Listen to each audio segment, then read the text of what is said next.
A couple of weeks ago, we had a woman who came in and said, like with tears, I never knew that I could feel this welcomed in America. And I think we've really made an effort to be radically welcoming, and music is the tool through which we accomplish that. We have a sung mission statement because of course, why not? So it's creating spaces for authentic expression, interconnection, and healing through song and music. Today at JW Pepper, we have the privilege of talking with Erin Gwinnett, the founding executive and artistic director of the Tacoma Refugee Choir. You may remember Erin from her guest blog post and voice lesson on vocal belting that we produced a few years back. You can find that article and video on the JW Pepper blog Queued In. The Tacoma Refugee Choir is a nonprofit organization creating safe spaces for refugees, immigrants, and community members to explore their various cultural backgrounds through song. Erin's innovative programming empowers individuals to not only find their voice, but use it, whether it's in the choir's weekly rehearsals or on a broader path to leadership in their local community. Remember, if you find this video helpful, help us out by subscribing to our channel. We always have great resources for community choirs at JW Pepper. Now, let's hear from Erin. Erin, thank you so much for joining me today. I had the pleasure of attending an interest session that you led last week at the ACDA Eastern Region Conference, where I learned more about the Tacoma Refugee Choir. So I'm really excited to interview you today and take more of a deep dive. So first I wanted to ask if you could tell us about the mission and the vision of the organization. How did the group originate? Tacoma Refugee Choir began as this little project in 2016. I had attended a conference at church about being more welcoming in our communities and wanted to do something. I thought I'd teach English on the side, and then I realized, of course, I should use music as part of this project. I thought I'd be volunteering, a couple hours a week and leading this group. And that's exactly how the pilot project started. We partnered with an organization, Tacoma Community House, that does a lot of welcoming of immigrants in our community, and did a 6-week pilot project. And at the end of that 6 weeks, a couple of our members were like, when are we going to meet again? They really enjoyed the sense of belonging and feeling like they were making friends for the first time. One of those, he had been in the country for only 4 months, and we were some of his first friends in the United States.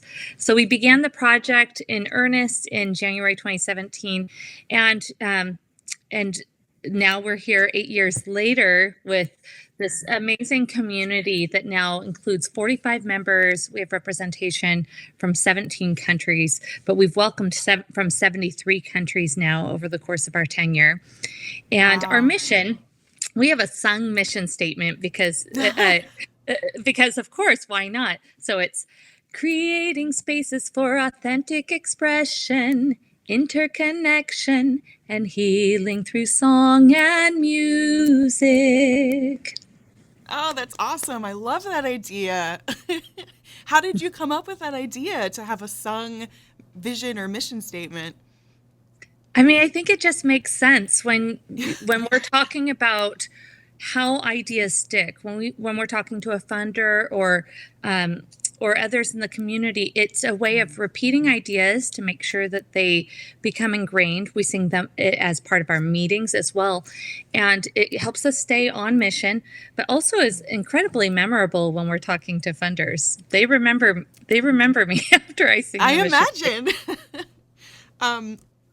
So you mentioned one story about a gentleman who joined your choir and the impact that it had on his life. Are there any other stories you can share about the impact on the community or your members? I mean, how long do you have? I think I'm so humbled by the impact that singing has had on communities that often don't get to experience the benefits of communal music making. It's, and I think we've really made an effort to be radically welcoming and creating a space where belonging is the first and foremost goal. Music is the tool through which we accomplish that. And the irony is that when you make belonging in the community the center of the work, the music making improves. We've grown so much, especially this past year in our music making, and I'm really proud of them for that. In terms of impact, we have members who have said things like, I've never felt like I've belonged in all my time in the United States, or this is my best day in America. A couple of weeks ago, we had a woman who came in and said, like with tears, I never knew that I could feel this welcomed in America. That's amazing to hear. And that's what music should be doing, right? Bringing people together. When you think about how music making started, it really was about people coming together. And so it wasn't about singing in a competition or proving that we were the best at something. It was about what we can do together. And I think so many musicians do center that community aspect. And when we're really intentional about it, we can make it even more impactful. Absolutely. How do you choose music for the choir? Was there a process for that? Well, this has been a journey for me as well, because when I started the choir, I thought like a community choir director. I chose scores, I brought them into the space, we learned parts, and had great experiences together. And about a year into the program, I was in a conversation where with Andre de Quadros, where we talked about we weren't having great retention. We would have people come in and say, this is great, but then they would leave. And realizing that the sheet music was a huge barrier that did not allow them to contribute from beginning. There was so much skill building or feeling of inferiority because they didn't understand the language of the sheet music.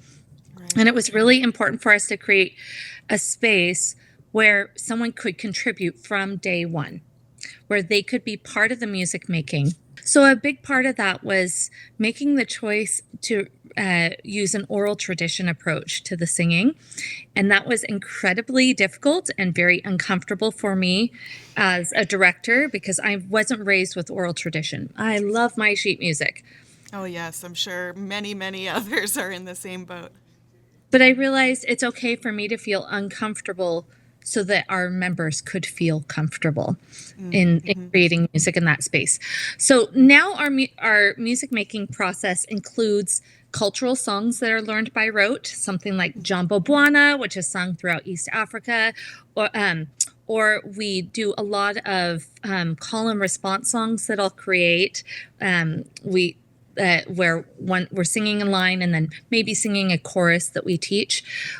We also do a lot of internal songwriting and are encouraging our members to tell their story through song, because as you might imagine, there is not a lot of repertoire that speaks to the experience of losing your home and needing to find a new home, and certainly told in the voice of people who have experienced it. We will also use octavos, and sometimes so I only bring in a few octavos. Usually I teach those still by rote.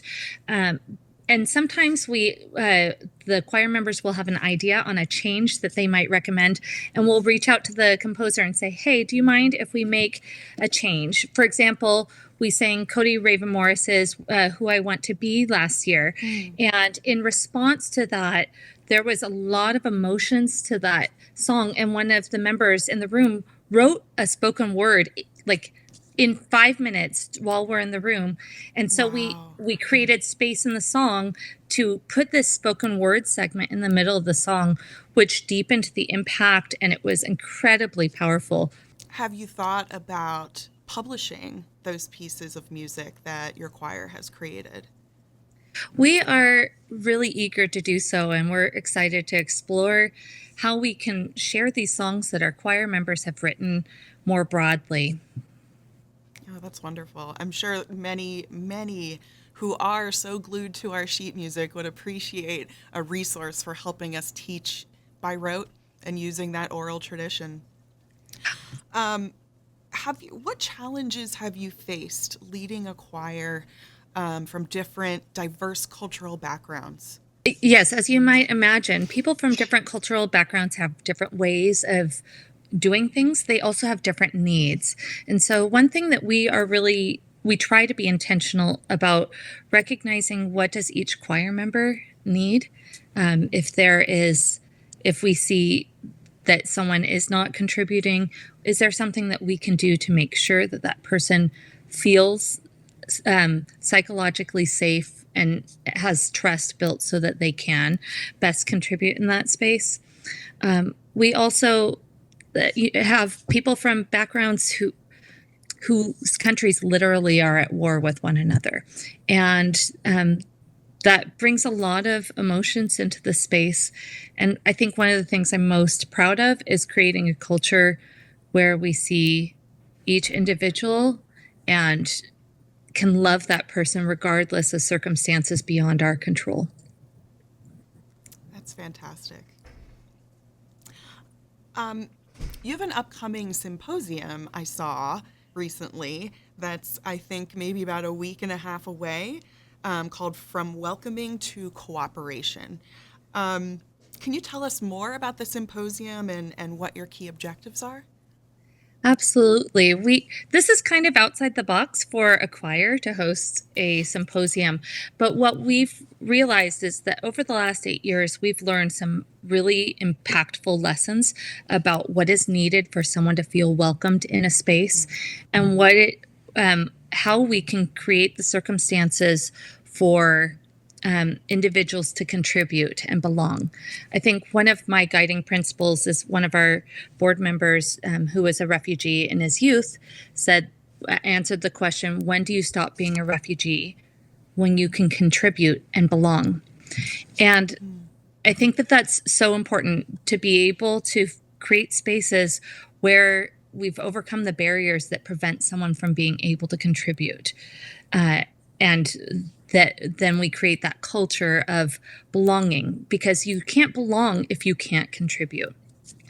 So part of this symposium is talking about those lessons. One of the key things that we've done in our space is cultivate leadership from within. It was not something that I planned on doing, but realized as our members started getting more involved in the community and stepping up into the space, that there's something about finding your voice in song that allows you to use that voice in other ways to be a leader and contributor in our community. For example, 6 of our choir members now serve on city commissions. That's Wow. that's amazing to have That that is. kind of engagement. And Chorus America has great research on this, talking about how choirs lead to greater civic engagement. And this is particularly important for communities that are often not represented in government, in leadership communities. Everyone's trying to find that representation, but they have to first learn to use that voice. And that's one of the things about a choir, is that it really it allows that to naturally develop. So as part of this symposium, we'll be talking about the lessons we've learned and then starting to build a toolkit that will enable others to build spaces of welcoming and cooperation in their own communities.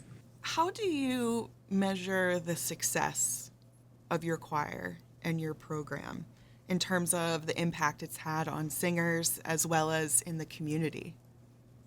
So I can give you the very grant writery answer first, and then I'll give you the other. So we measure impact on attendance, on audience attendance. We do a formal evaluation at the end of each season that asks questions like the impact on anxiety, on their sense of connection in the community, and their understanding of other cultures. So that evaluation we're hoping to build into more longitudinal research that shows the long-term impacts of these programs. But the reality is the greatest impact is what I see when I see that light in someone's eyes when they feel like they belong. There is a power in creating spaces of psychological safety that are critically important to people who have experienced trauma. And if I'm honest, just about all of us have experienced that, where we're feeling so much judgment, feeling unsafe for 1,000 different reasons. And when we can create spaces where we can contribute and belong, it changes how we can show up in the world. And I think that's why we're seeing our members more civically engaged. I think it's why our members are growing in their abilities of and the things that they can accomplish. And frankly, I felt that too. And I like who I'm becoming as a result of what happens when we work together. That's such an important part of measuring the success that I honestly didn't even think of. And that's so wonderful to hear because you're right. This is a communal thing that we want everyone to be a part of. Do you have any community members who are not refugees that sing with your group? The name might be slightly deceptive because the choir is not all refugees in the space.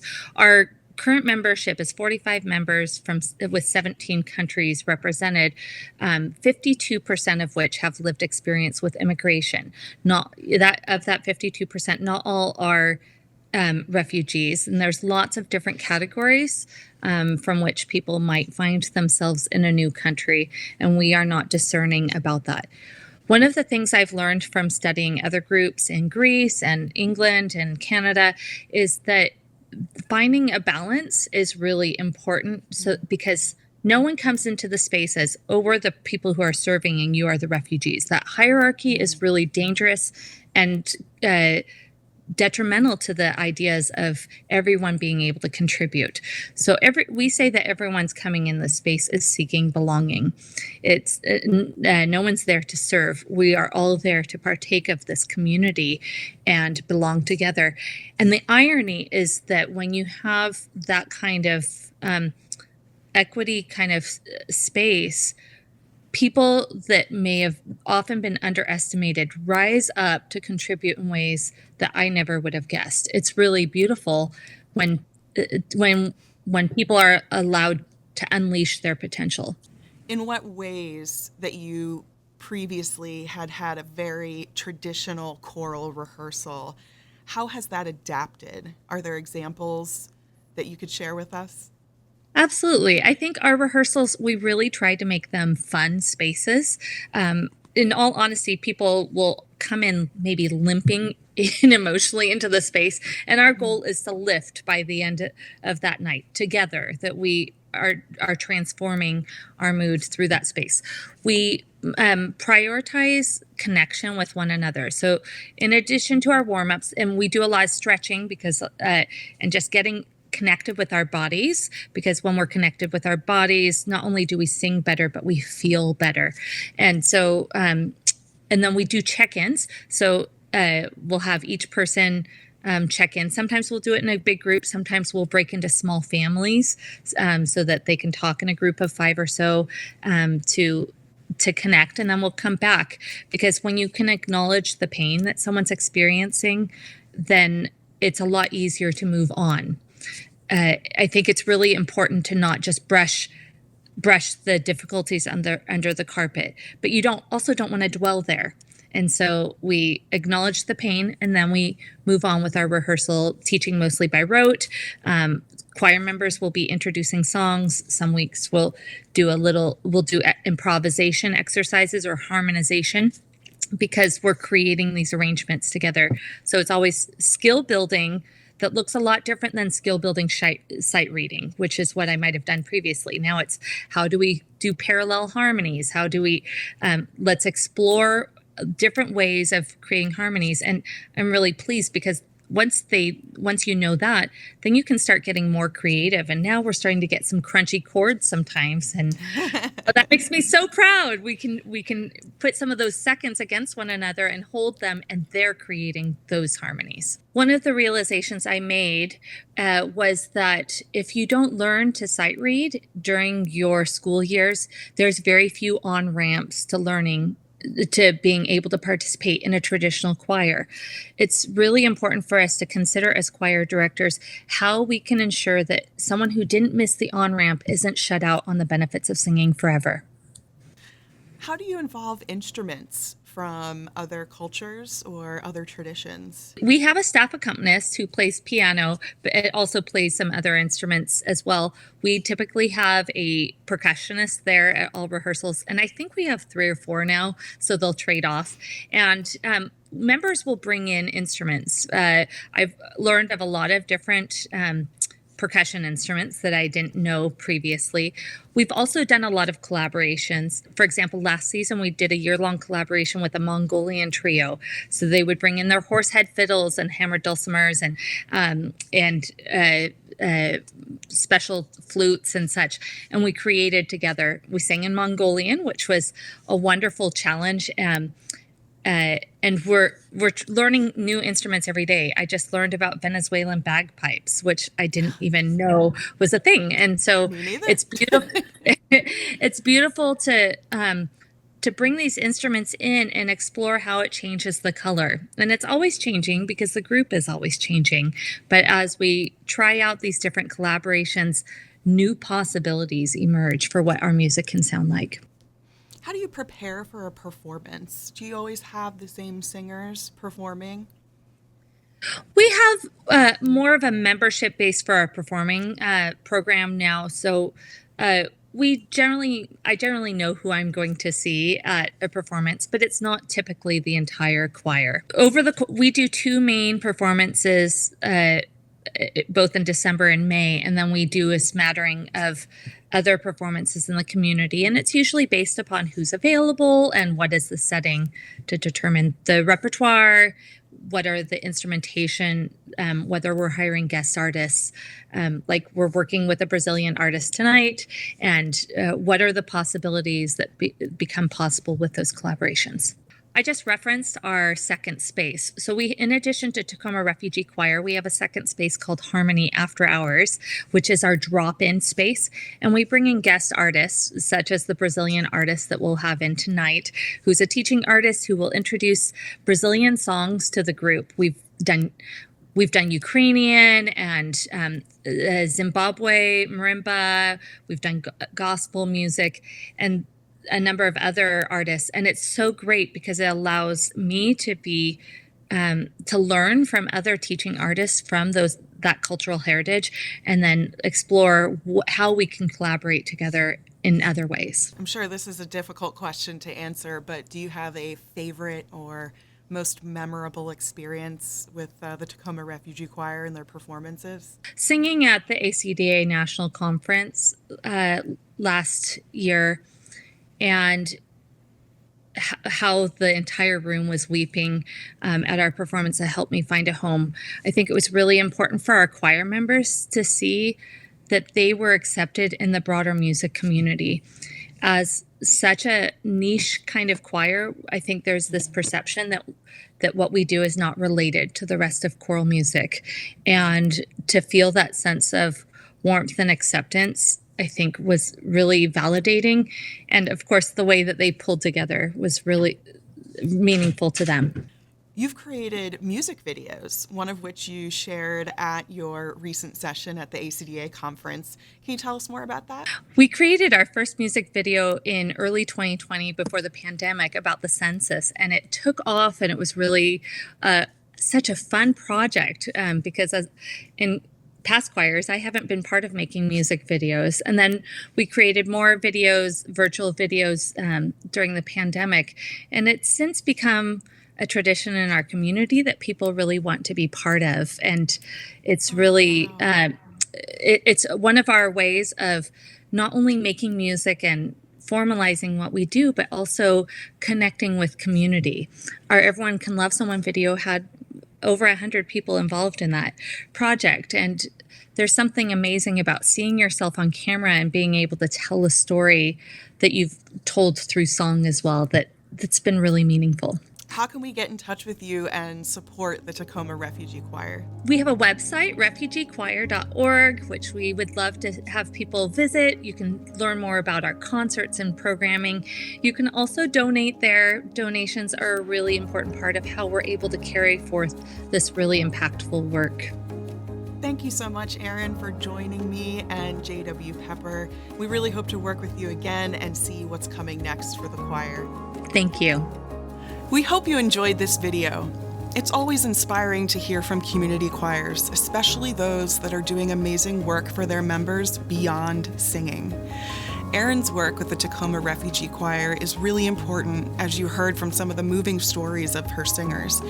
If you're looking for more resources for community choirs, check out the links in the description below.